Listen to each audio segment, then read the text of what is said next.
Hello student, हम लोगों ने सेट थ्योरी चैप्टर नंबर 1 को अच्छे से कंप्लीट कर चुका है। ठीक है, now it's time to study new chapter that is relation and function. So इस चैप्टर को पढ़ने से पहले आपने अगर सेट थ्योरी चैप्टर नंबर 1 को नहीं पढ़ा होगा तो उसको ज़रूर पढ़ लेना, नहीं तो अब कुछ कहीं कहीं पर ऐसा टर्म यूज होगा बहुत रेयर केस में जो कि समझ में नहीं आएगा। ठीक है, तो पहले वो पढ़ना जरूरी है, इसलिए इसको क्या सिस्टमेटिक वे में पढ़ा जाता है, पहले set and after that relation and function. ठीक है, तो चलिए स्टार्ट करते हैं। रिलेशन का मतलब क्या होता है? ठीक है, हम लोग कह लेते हैं क्या कि एक लाइन दूसरे से पैरेलल है। ठीक है, या फिर L is greater than M, या फिर A is less than B। ठीक है, या फिर A into B, A plus B maths में। ठीक है, ये सब क्या हम लोग दो टर्म के बीच में क्या रिलेशन फाइंड करते हैं, दोनों के बीच में कुछ ना कुछ एक्सपेरिमेंट करते हैं। ठीक है, तो उसी चीज़ को यहाँ पर हम लोग क्या पढ़ेंगे सेट थ्योरी में, रिलेशन एंड फंक्शन को। ठीक है, तो जब भी रिलेशन होता है तो हम लोग दो चीज़ों की बात करते हैं, दैट मीन्स टू ऑब्जेक्ट्स की बात करते हैं। ठीक है, तो ध्यान दीजिएगा कि इसमें हम लोगों को फर्स्ट टॉपिक जो पढ़ना है वो है कार्टेशियन प्रोडक्ट ऑफ सेट।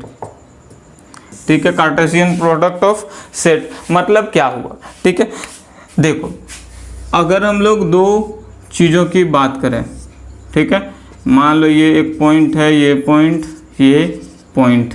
ठीक है, इधर रख दिया हमने ए बी, ये हो गया एक प्लेस का नाम है पटना और ये हो गया दिल्ली। ठीक है, तो अगर इस पॉइंट की हम लोग कोऑर्डिनेट की बात करेंगे तो हम लोगों ने 10th क्लास में पढ़ चुका था कोऑर्डिनेट, कार्टेशियन प्रोडक्ट में कार्टेशियन प्लेन में कोऑर्डिनेट क्या होता है।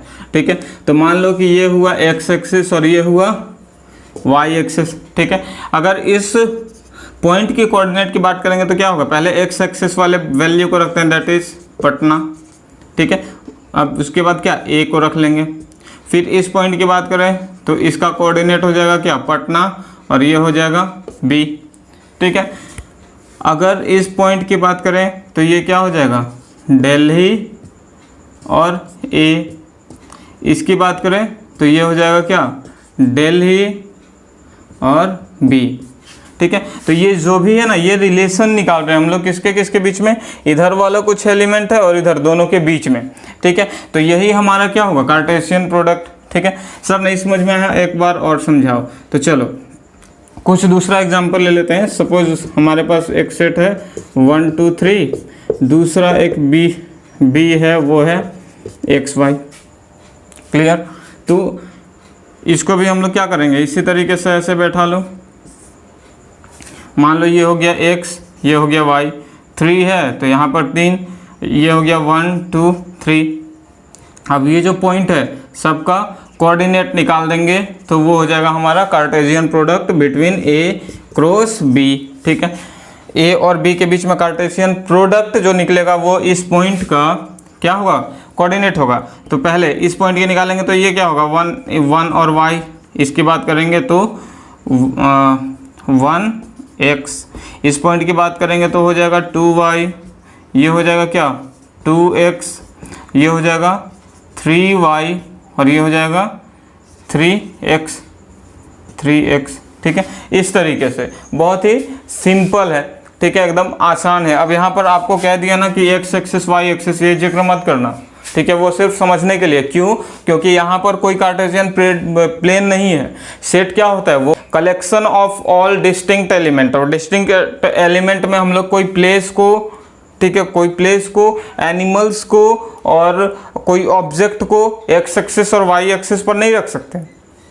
ठीक है, तो वो सब जो था वो सिर्फ और सिर्फ समझने के लिए था। तो चलिए सेट, ये कार्टेशियन प्रोडक्ट ऑफ सेट को हम लोग क्या करते हैं, डिफाइन करते हैं अच्छे से।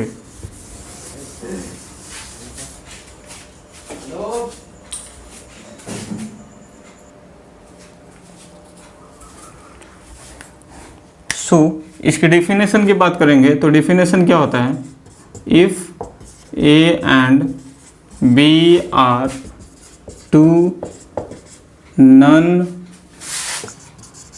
empty set, then the Cartesian product A cross B is the set of all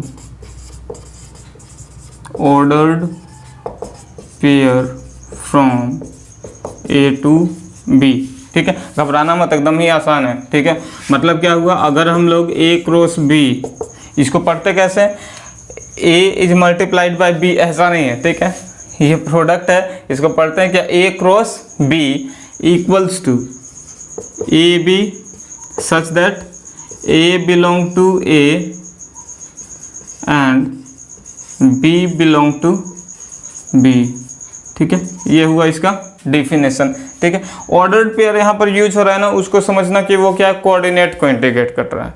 ठीक है, कोऑर्डिनेट जो पहला वर्ड होगा वो पहला अल्फ़ाबेट होगा या फिर पहला नंबर होगा, वो पहले वाले सेट का होगा। ठीक है, मतलब समझ लो इसको ऐसे, मान लिया हमने कि A इक्वल्स टू 1 2 है। ठीक है, एंड B इक्वल्स टू हो गया, हमारे पास हो गया मान लो कि 3 4। ठीक है, अब हम लोग को निकालना है क्या, A cross B, A cross B, तो दोनों को बैठा लो ऐसे, इधर रख लेते हैं कितना 1, इधर रख लेते हैं 1 2 और इधर है 3 4। ठीक है, तो A क्रॉस B जब हम लोग फाइंड करेंगे तो इस पॉइंट का कोऑर्डिनेट कितना हुआ 1 3 और इस पॉइंट का कितना हुआ 1 4। ठीक है, इस पॉइंट की बात करेंगे तो इस पॉइंट का कोऑर्डिनेट हो जाएगा कितना 2 3 और इस पॉइंट का 2 4। तो ये कोऑर्डिनेट जो है ना वही क्या है, ये सारा का सारा क्या है, ऑर्डर्ड पेयर है। ठीक है, ऑर्डर्ड पेयर मतलब एक सिस्टमेटिक ऑर्डर में है। जैसे अगर हम लोग A क्रॉस B निकाल रहे हैं तो पहले A, पहला वाला जो मेंबर आ रहा है वो क्या होगा, A का होगा, दूसरा वाला क्या होगा, B का होगा। अगर ऐसे नहीं समझ में आ रहा है ना तो ये तो ऐसे बुक में गिवन है। ठीक है, इसको आप ऐसे भी समझ सकते हैं, मान लो कि ये हुआ एक सेट A और इसमें हुआ क्या, सेट B। ठीक है, तो A का एलिमेंट 1 2, B में कौन कौन सा है 3 4, तो सारे का क्या करना है ना, इसके साथ ऐसे ऑर्डर्ड पेयर बनाना है, 2 का भी 3 के साथ और 4 के साथ। ठीक है, तो देखो A क्रॉस B अगर हम लोग निकालेंगे तो पहले 1 का किसके साथ है, 3 के साथ है। ठीक है, दूसरा 1 का किसके साथ है, 1 और 4 का है। फिर अगर 2 की बात करें तो 2 किसके साथ रिलेशन बना रहा है, 3 के साथ। ठीक है, अगर और फिर बात करें तो 2 3 के बाद किससे, 2 से 4। ठीक है, तो ये हो गया ऑर्डर्ड पेयर, यानी कि A cross B Cartesian product between the set A and B। ठीक है, तो ऑर्डर्ड पेयर का मतलब तो समझ में आएगा, ध्यान देना। अब अगर इसी को अगर हम लोग B क्रॉस A निकालेंगे, B क्रॉस A, तो इधर से उल्टा कर दो। ठीक है, इधर से उल्टा कर दो ऐसे 3 का, फिर उसके बाद 3 का 2 के साथ, फिर 4 का और 4 का 2 के साथ। तो पहले क्या लिखना है, 3 का रिलेशन है किसके साथ, 1 के साथ, और उसके बाद 3 का 2 के साथ, फिर 4 का ले तो 4 का किसके साथ, 1 के साथ है, और फिर 4 और 2 का रिलेशन है। ठीक है, तो ध्यान ये देना है कि अगर A क्रॉस B की बात हो तो उसका जो फर्स्ट एलिमेंट है वो फर्स्ट वाले सेट से बिलोंग करेगा, और ऑर्डर्ड पेयर में जो सेकंड एलिमेंट है वो सेकंड वाले के साथ। ठीक है, इसको इंटरचेंज नहीं कर सकते। मतलब A क्रॉस B जब लिख रहे हैं ना तो ऐसा नहीं होगा कि पहले 3 और 1 को कर लें, ये फिर गलत हो जाएगा। ठीक है, तो हर एक चीज़ को अच्छे से समझते हुए इसमें करना है। ठीक है, इसमें कुछ भी मेहनत नहीं है, बहुत ही आसान चीज़ है। ठीक है, देख ही रहे होंगे क्या कि एकदम सिंपल, कुछ नहीं, A क्रॉस B मल्टीप्लाई भी नहीं करना था, बस ऑर्डर्ड पेयर में उसको अरेंज कर देना था। ठीक है, तो ये है कार्टेशियन प्रोडक्ट का डिफिनेशन। ठीक है, इसको अगर अच्छा इसके बारे में और कुछ इम्पोर्टेंट बात, ठीक है, जो कि बहुत ही जानना जरूरी है, उसकी हम लोग बात कर लेते हैं।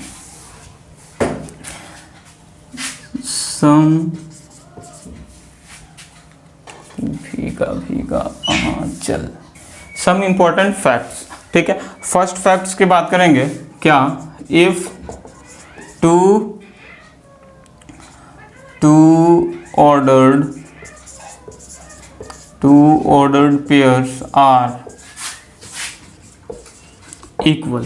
ठीक है, अगर दो ऑर्डर पेयर इक्वल होंगे मतलब क्या हुआ कि एक ऑर्डर्ड पेयर हुआ एक्स वाई और दूसरा इक्वल ऑर्डर्ड पेयर हो गया, ये हो गया 3 4।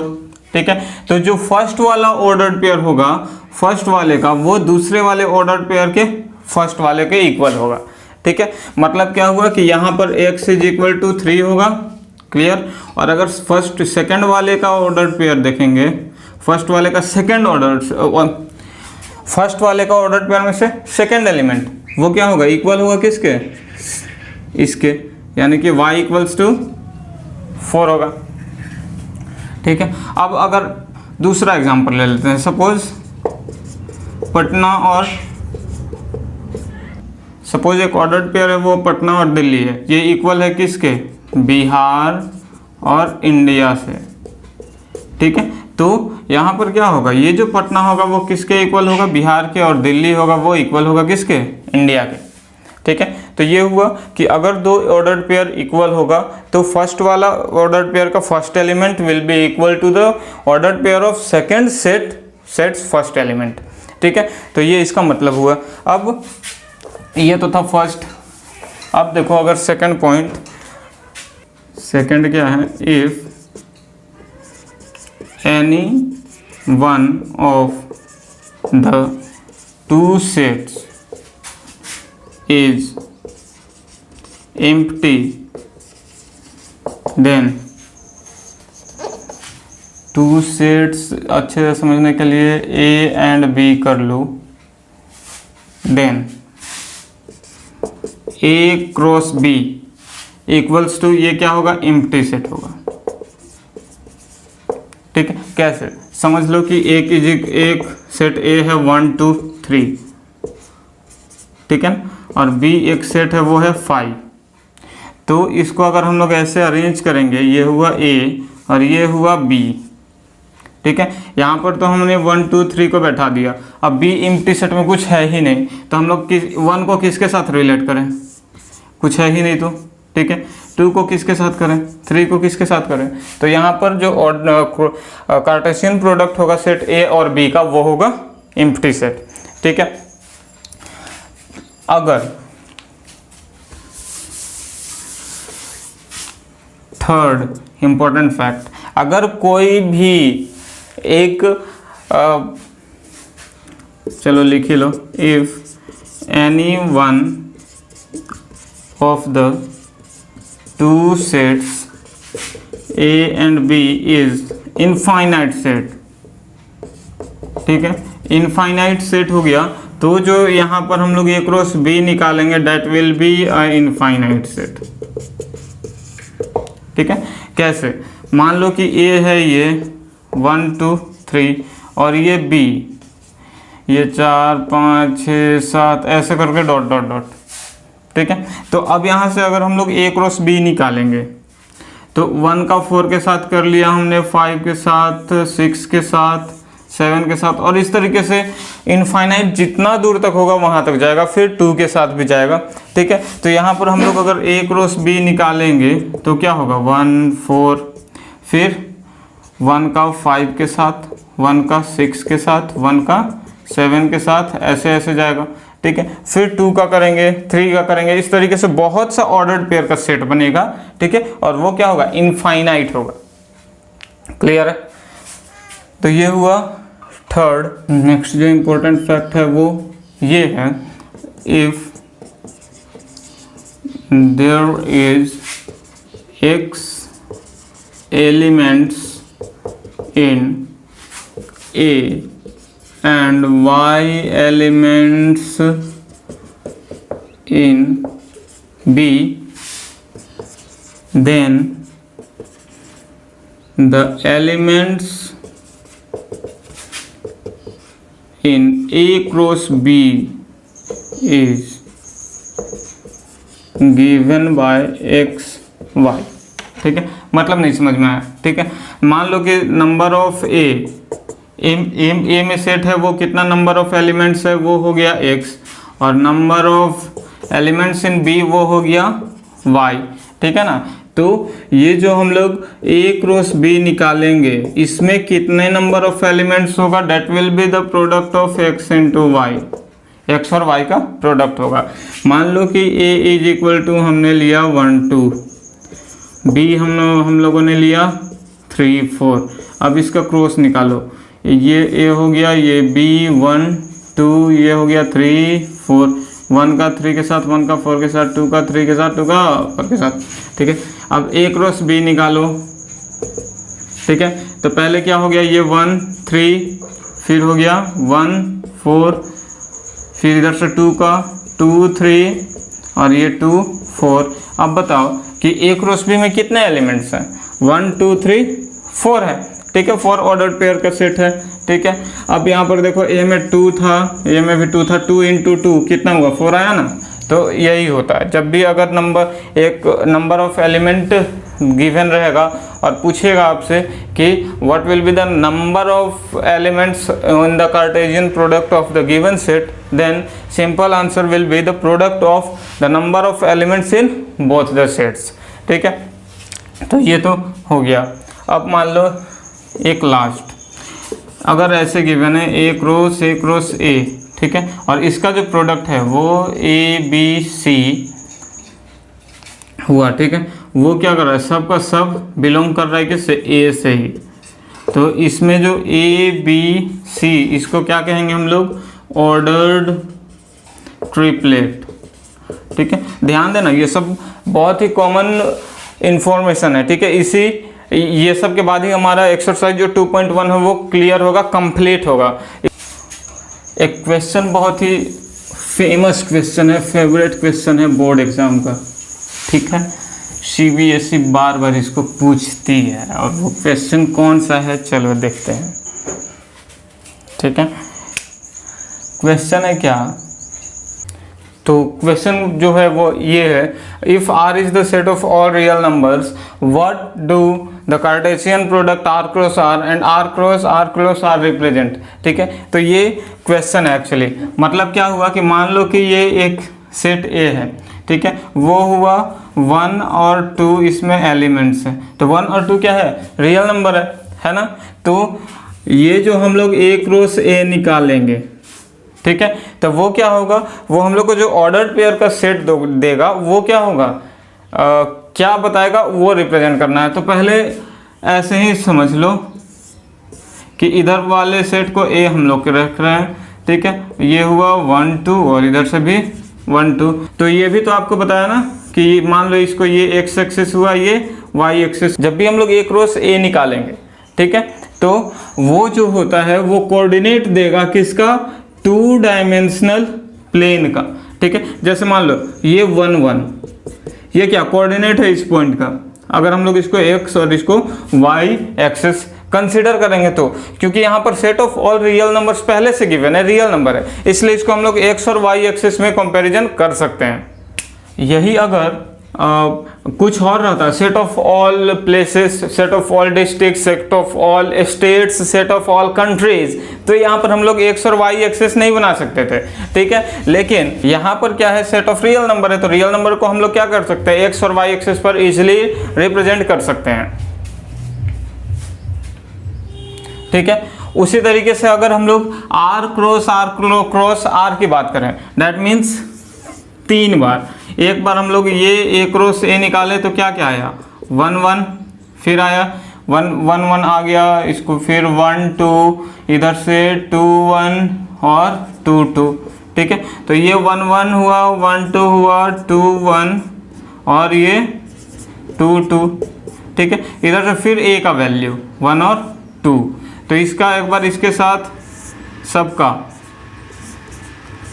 ठीक है। तो इस तरीके से जो हमारा A क्रॉस A आएगा, या फिर सिंपली हाँ, तो ये क्या आ रहा है 1 1 और ये फिर 1 1 1 2, इस तरीके से जो आएगा वो रिप्रेजेंट करेगा किसको, coordinates of points in 3 dimensional plane, ठीक है, 3 डायमेंशनल प्लेन इस तरीके से, ठीक है। तो यहाँ पर कोई एक स्पेस में पॉइंट होगा, उसका कोऑर्डिनेट को बताएगा ये r क्रॉस r, ठीक है। अब 3 डायमेंशनल स्पेस को ऐसे समझो, स्पेस को, ये जो पेन है, ठीक है, इसके नीचे ये वाला हो जाएगा x एक्सिस, ये हो गया y एक्सिस। तो बीच में जो ये पेन है, इसका पोजीशन अगर हम लोग with respect to 2 dimensional plane अगर फाइंड करेंगे तो that represents the 3 dimensional space coordinate, ठीक है। तो 3 डायमेंशनल स्पेस का जो कोऑर्डिनेट होगा यहाँ पर, उसी को इससे हम लोग फाइंड कर सकते हैं, ठीक है। तो r क्रॉस r जो रिप्रेजेंट करेगा that represents the coordinates of a point in 2 dimensional plane, while r cross r represents the coordinates of a point in 3 dimensional space, right? So this was the introductory video of relation and function. Now we can easily solve the problems given in exercise 2.1. So now अब हम लोग करेंगे क्या, exercise 2.1 को complete करेंगे। Thank you.